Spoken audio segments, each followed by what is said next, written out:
تطوير المنظومة التعليمية والرقي بجودة التعليم المحور الرئيسي في سلم أولويات اللجنة التعليمية، والتي دشنت أولى اجتماعاتها بمناقشة قانون الجامعات الحكومية. موجود على طاولة الاجتماعات مثل قانون الجامعات الحكومية لا يفسر بأن هذا الأولوية على غيرها من الأولويات، لا، هناك أولويات يتم مناقشتها.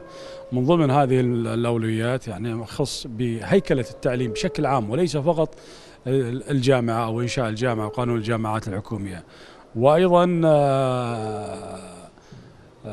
النهوض بجودة التعليم وكفاءة التعليم، وأيضا الوصول لصيغة نهائية لما يعرف بالاعتماد الأكاديمي، وأيضا مجالس العليا للتعليم العام والمجلس الأعلى للجامعات الحكومية والجامعات الخاصة، بالإضافة إلى مشكلات اللي تعترض الطالب الكويتي سواء في المنهج، سواء في الدراسة، سواء في الإدارة، وأيضا المعلم الكويتي سواء في الاحتياجات وأيضا المشكلات اللي تصير والتكاليف اللي صايرة ما لها داعي. فيما طالب عدد من النواب بأن يكون إنجاز جامعة الشدادية ترجمة حقيقية لأولويات اللجنة التعليمية. عليهم أن يضعوا المجلس أمام تقرير واضح ما يتم في جامعة الشدادية، ما هو توجه وما هي سياسة وزارة التربية. أيضا على وزير التربية إرجاع ما قام به الأخ نايف الحجر في السابق. كان هناك توجه بعمل مدارس نموذجية يعني تكون كفاءتها عالية حتى تتعدى كفاءة المدارس الخاصة، بحيث نقضي فعلا